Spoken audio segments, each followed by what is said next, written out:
રાજકોટ મહાનગરપાલિકાની આરોગ્ય શાખા દ્વારા સરકારી ઉપરાંત પ્રાઇવેટ લેબો દ્વારા જેટલા પણ કેસનું જે ડિટેક્શન થાય છે એની માહિતી તાત્કાલિક 24 કલાકની અંદર આરોગ્ય શાખાને પહોંચતી કરવામાં આવે છે. એનું સંધાને દરેક કેસ જે છે એનું કોન્ટેક્ટ ટ્રેસિંગ ઉપરાંત જે છે ઇન્ડિવિજ્યુઅલ ટ્રેસિંગ, સર્વેલન્સ વગેરે કામગીરી છે એ તાત્કાલિક જે છે આરોગ્ય કેન્દ્રના સ્ટાફ દ્વારા જે છે એ કરવામાં આવી રહી છે. તારીખ 19 તારીખ પછી જોવા જઈએ તો કુલ જે છે 24 કેસ છે નોંધાયેલા છે. 24 કલાકમાં 8 કેસ નોંધાયેલા છે. હાલ એ પૈકી 23 દર્દી છે હોમ આઇસોલેશનમાં છે અને એક દર્દી છે એને 7 દિવસ બાદ કોઈ પણ લક્ષણો ન જણાતા આપણે એને ડિસ્ચાર્જ ડિક્લેર કરેલ છે.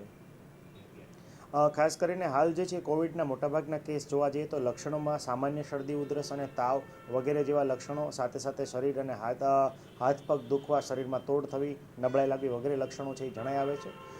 બેઝિકલી જોવા જઈએ તો શ્વાસ ચડવો, ઓક્સિજનનું લેવલ ઘટવું, આ ઉપરાંત જે છે હાઈગ્રેડ ફીવર જે છે આ કોઈપણ કિસ્સામાં છે એ જોવા મળતો નથી.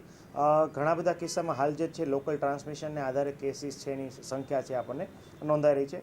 ઘણા કિસ્સામાં છે વિદેશ ઉપરાંત જે છે એ આજુબાજુના શહેરમાં ટ્રાવેલિંગ હિસ્ટ્રી છે એ જોવા મળી રહી છે.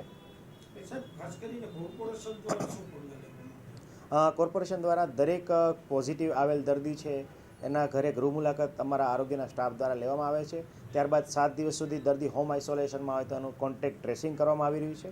આ ઉપરાંત ઘરે 7 દિવસ સુધી એની રેગ્યુલર વિઝિટ કરીને કોઈપણ પ્રકારના લક્ષણો, ગંભીર પ્રકારના લક્ષણો છે કે કેમ એ બાબતે પણ તપાસ જે છે એ કરવામાં આવી રહી છે. ખાસ કરીને અત્યારે જે છે લોકોએ ખૂબ જ સાવચેતી રાખવાની જરૂરિયાત છે.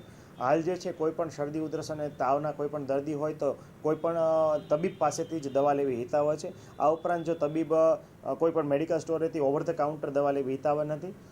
3, 4 કે 5 દિવસ સુધી જો શરદી કે તાવના લક્ષણો રાહત પામે તો તાત્કાલિક નજીકના આરોગ્ય કેન્દ્ર કે ગવર્મેન્ટ હોસ્પિટલ, પીડી હોસ્પિટલ, પીકેએચ કે કોઈપણ સ્પેશિયાલિસ્ટ ફિઝિશિયનનો સંપર્ક કરવો ખૂબ જ હિતાવહ છે, જેનાથી આપણે નિદાન અને સારવાર વહેલી તકે શરૂ કરી શકીએ. આ ઉપરાંત તમને જો લક્ષણો જે છે એ મટતા ના જણાય તો પણ તાત્કાલિક જે છે અથવા વધતા જણાય, શ્વાસ લેવામાં તકલીફ પડવી,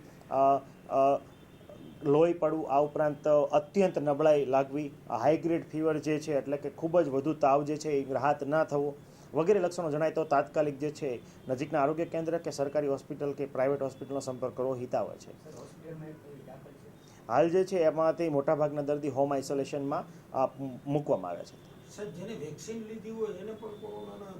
જી, મોટાભાગના દર્દીઓ આપણે જોવા જઈએ તો મોટાભાગના દર્દીને આપણે કોવિડની ઇમ્યુનાઇઝેશનની વેક્સિન લઈએ એટલે 2 કે 3 ડોઝ છે મોટાભાગના દર્દીએ જે છે એ લીધેલા જોવા મળી રહ્યા છે. હાલ જે છે વેરિયન્ટ બાબતે કોઈ સ્પષ્ટતા જે છે આપણે તમામ જે સેમ્પલો જે છે એ ગાંધીનગર ખાતેની જે આપણી વાયરોલોજી લેબ છે ત્યાં જીનોમ સિક્વન્સિંગ માટે તમામ સેમ્પલો મોકલ્યા છે.